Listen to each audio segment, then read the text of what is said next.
تو جو بھی رسول کریم کے زندہ اور حی ہونے کا معتقد ہے، جو یہ سمجھتا ہے کہ رسول ہماری محفلوں پر، ہمارے دلوں پر، ہمارے اعمال پر ناظر ہے، جو کچھ ہم کرتے ہیں وہ دیکھتے ہیں، جو کچھ ہم کہتے ہیں وہ سنتے ہیں، جو یہ عقیدہ رکھتا ہے اس کے کچھ فرائض بھی ہیں، اس کے کچھ فرائض بھی ہیں۔ اگر میں یہ سمجھتا ہوں کہ رسول اللہ مجھے دیکھ بھی رہے ہیں اور سن بھی رہے ہیں، یقینی طور پر میں وہ کام نہیں کروں گا جس سے رسول کا دل دکھے، اور وہ بات نہیں کروں گا جس سے وہ رنجیدہ خاطر ہو۔ میں وہ کام کروں گا جس سے وہ خوش ہو، مسرور ہو۔ جو ان کو پسند ہے وہی میری پسند ہوگی، اور جو ان کے لیے مقبول ہے وہی میرے لیے مقبول ہوگی۔ یعنی میرا معیار رسول کی پسند اور ناپسند میرے لیے معیار بنے گا۔ آج کے دور میں جو کچھ پوری دنیا میں ہو رہا ہے اور پوری دنیا کے ساتھ ساتھ پاکستان میں ہو رہا ہے، پاکستان میں یہ جو کشت و خون کا بازار گرم ہے، یہ جو دھماکوں کا بازار گرم ہے، یہ جو خودکش حملوں کا بازار گرم ہے، اور کس کے نام پر ہے؟ دین کے نام پر۔ کس کے نام پر ہے؟ رسول اللہ کے لائے ہوئے اس مکتب اور اس مسند اور اس دین کے نام پر، اسی نام پر ہے۔ لیکن کیا واقعی یہ رسول اللہ کا دین ہے؟ کیا واقعی رسول اللہ نے کبھی ایسی تعلیم دی ہے کہ تم لوگوں پر ظلم کرو، بے خدا کو مارو، ٹارگٹ کلنگ کرو، اور اسلام کا نام لو، اسلام کا نام لے کر، اسلام کا لبادہ اوڑھ کر ہر وہ عمل جو رسول اللہ کے دشمن کرتے تھے اس کو انجام دو، اور اسلام کا نقاب اوڑھ کر کہو کہ میں وہی کر رہا ہوں جو اسلام نے کہا۔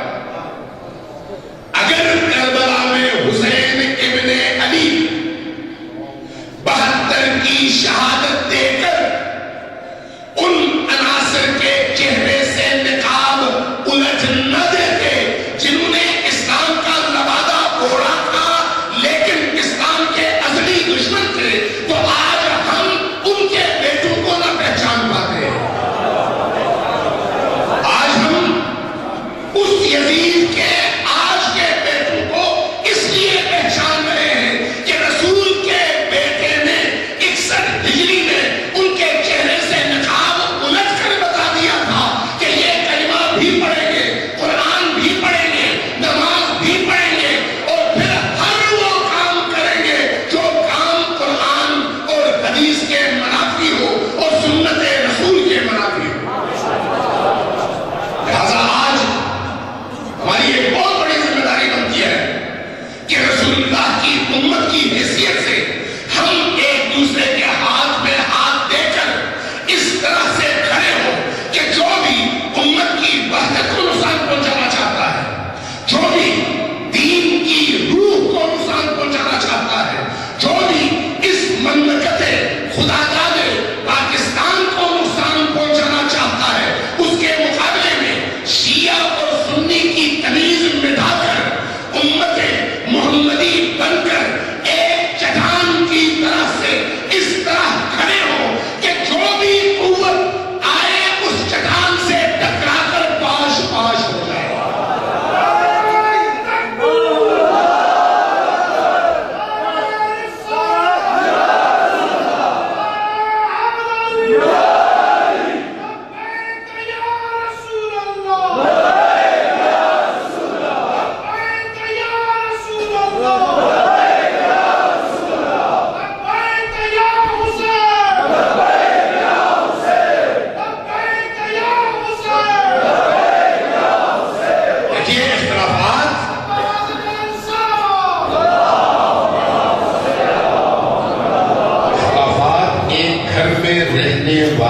دو بھائیوں کے درمیان بھی ہوتے ہیں، لیکن ان اختلافات کو دشمنی کبھی بھی نہیں کہا جاتا۔ دو کا مطلب دو ہے، ایک تو نہیں ہے۔ دو کا مطلب ایک ہے نہیں، دو کا مطلب دو ہے۔ دو کا مطلب جب دو ہے تو اسی کو اختلاف کہتے ہیں۔ یعنی میں اپنے بھائی کے ساتھ جب کھڑا ہوں ایک نہیں ہوں، دو ہیں. اختلاف یہی شروع ہوتا ہے، لیکن یہ اختلاف کبھی بھی مضمون نہیں ہے. فکر کا اختلاف کبھی بھی مضمون نہیں ہے، فہم کا اختلاف کبھی بھی مضمون نہیں ہے. لیکن اگر فکر اور فہم کے اس اختلاف کو کوئی دشمنی میں تبدیل کر کے ایک دوسرے کے خون بہانے کے لیے تیار کرے تو یہ نہ صرف مضمون ہے بلکہ کفر بھی ہے. میں اس بات کو سمجھنے کی ضرورت ہے. میں جب غور کرتا ہوں، بڑے بڑے مفتیان نظام نے میں نے یہ بات عرض کی اور انہوں نے بھی تسلیم کر لیا کہ شیعہ اور سنی کے درمیان جو مشترکات ہیں، ان مشترکات کی اگر آپ تعداد گننا چاہیں تو آپ کو سال لگ جائے گا، سال لگ جائے گا. یہ بتائیں فقہی مکاتب اسلام میں کتنے ہیں؟ اہل سنت میں 4 اور شیعہ میں 1، فقہ جعفریہ. ایسا ہی ہے، حنفی، حنبلی، مالکی، شافعی، 4 مکاتب فقہی ہیں یعنی، اور ان کے مقابلے میں 1 مکتب جعفری بھی ہے، 5 فقہی مکاتب ہوئے. اہل سنت علماء نے کتاب لکھی الفقہ علی المذاہب الاربعہ، 4 مکاتب فکر کی فقہ. آپ جب اس کو سامنے رکھتے ہیں تو دیکھتے ہیں کہ حنبلی کا شافعی کے ساتھ، شافعی کا مالکی کے ساتھ، مالکی کا حنفی کے ساتھ کس مسئلے میں کس طرح کا اختلاف ہے. لیکن یہ جو اختلافات ہیں یہ جزئی اختلافات ہیں، فقہی اختلافات ہیں، جزئی اختلافات ہیں. جزئی کیسے اختلافات ہیں؟ فہم کا اختلاف. جس مجتہد کو حدیث سے یہ بات سمجھ آئی اس نے اس بات کا انتخاب کیا، جس کو دوسری بات سمجھ آئی اس نے دوسری بات کا انتخاب کیا. محمد جواد مہدیہ نے الفقہ علی المذاہب الخمسہ لکھی اور اس میں ان 4 مکاتب فقہی کے ساتھ فقہ جعفریہ کو رکھ کر کہا کہ اب مطالعہ کر کے دیکھو کہ ان کے درمیان اختلاف کیا ہے. جو بات ثابت ہوئی وہ کیا ہے؟ وہ یہ ہے کہ 97% سے زیادہ مسائل میں، 97% سے زیادہ مسائل میں جو فقہ جعفری کہتا ہے یا وہ فقہ حنفی میں ہے، یا وہ فقہ مالکی میں ہے، یا وہ فقہ حنبلی میں ہے، یا وہ فقہ شافعی میں ہے، کہیں بھی باہر نہیں ہے. اس کا کیا مطلب ہے؟ اس کا مطلب وحدت ہے یا اختلاف؟ اس کا مطلب ہے وحدت، اختلاف نہیں. شیعہ سنی کے درمیان اگر 97% مسائل اور فقہی مکتب کی حیثیت سے اس طرح کے مشترکات پائے جاتے ہیں تو پھر ذرا سوچئے کہ کیا وہ شیعہ کا یا سنی کا دوست ہو سکتا ہے جو 97% کو چھوڑ دے اور 3% کو لے کر اختلاف کا بیج بونے کی کوشش کرے. اور اگلی بات، میں اپنے بہت بڑے فقیہ سے ملا، مجتہد سے ملا، ان سے میں نے پوچھا کہ 3% کے قریب اختلافات ہیں، کیا اس میں بھی کوئی صورت ہے جمع کرنے کی؟ کہا اس میں بھی. میں نے پوچھا کہ کیا ایسی صورت ہے کہ ان 3% اختلافات کے حوالے سے بھی ہم مل کر کوئی رائے عمل اختیار کریں؟ کہا کہ ہاں، جہاں پر اختلاف ہے وہاں پر جمع کی صورت بھی نکلتی ہے، اور اگر وہ جمع کی صورت ہم نکال دیں تو پھر وہ اختلاف بھی ختم ہو جاتا ہے. اب میرا سوال یہ ہے کہ ایک نبی، ایک کعبہ، ایک قرآن، ایک قیامت پر ایمان، ایک اللہ کی وحدانیت پر ایمان، تمام کی تمام چیزیں تو مشترک ہیں. اختلاف کہاں پر ہے؟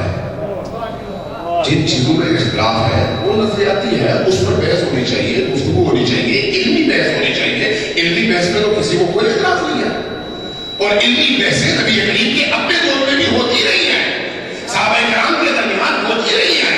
اختلاف علمی وہاں پر بھی تھا، لیکن ان علمی اختلافات کا نتیجہ کبھی بھی کچھ تو خون نہیں ہے.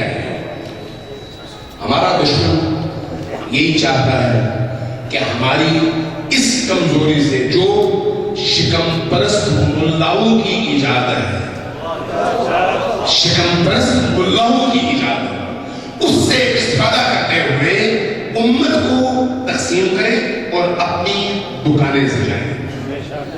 جو بھی اختلاف کی بات کرتا ہے وہ خدا کے لیے نہیں کرتا، یہ یاد رکھیے۔ جو بھی آپ دیکھیں، اگر آپ کے گھر میں 4 بھائی ہیں اور اگر کوئی باہر سے آ کر ان 4 بھائیوں کے اختلافات کا تذکرہ کر کے ایک کو دوسرے کے خلاف نفرت میں مبتلا کرنے کی کوشش کرتا ہے، تو کیا وہ ان 4 کا دوست ہے یا دشمن ہے؟ یقینی طور پر دشمن ہے۔ جو بھی امت مسلمہ کے ان 2 فرقوں کے درمیان اختلاف ڈالنے کی شعوری یا لاشعوری کوشش کرتا ہے اور اس اختلاف کو دشمنی میں بدلتا ہے، نہ وہ شیعہ ہے، نہ وہ سنی ہے، نہ وہ مسلمان ہے، اس نے اسلام کا لباس پہنا ہے۔ یہ ہمیں یاد رکھنی چاہیے بات۔ لہذا اگر ہم اس بات کو سمجھتے ہیں تو پھر ہمیں چاہیے کہ تمام دکانداروں سے اپنے آپ کو بھی اور اپنے دین کو بھی بچائیں، اور دکانداروں سے اگر ہم بچ گئے تو پھر ہمارے اور خدا کے درمیان کوئی رکاوٹ باقی نہیں رہے گی۔ اللہ تبارک و تعالیٰ سے دعا ہے کہ ہم سب کی توفیقات خیر میں اضافہ فرمائے، ہمیں یہ توفیق دے کہ ہم اپنے ایمان کی گہرائی کے ساتھ امت مسلمہ کی وحدت کے لیے پاکستان کے اندر کام کر سکیں اور اسلام کو بھی ان شر پسند دہشت گردوں سے بچا سکیں اور پاکستان کو بھی ان دہشت گردوں سے بچا سکیں۔ میں ایک دفعہ پھر آپ تمام دوستوں، عزیزوں اور بزرگوں کا خصوصی طور پر اسٹیج پہ بیٹھے ہوئے تمام علماء احترام اور اپنے بزرگوں کا شکر گزار ہوں کہ انہوں نے محبت دی اور یہ موقع بخشا کہ اگرچہ 15 منٹ کے لیے میں حاضر ہوا، لیکن میں نے فیض حاصل کیا ہے اور ان نورانی چہروں کی زیارت سے میں اپنے آپ کو نورانی محسوس کرتا ہوں۔ اللہ تبارک و تعالیٰ ہمارے علماء کو طول عمر اور وحدت اسلامی کے لیے کام کرنے کی توفیق مزید عطا فرمائے اور ہمیں بھی ہر دشمن سے اپنے دین کو، اپنے مکتب کو اور اس اولیاء کی سرزمین کو بچانے کی توفیق و سعادت نصیب فرمائے۔ والسلام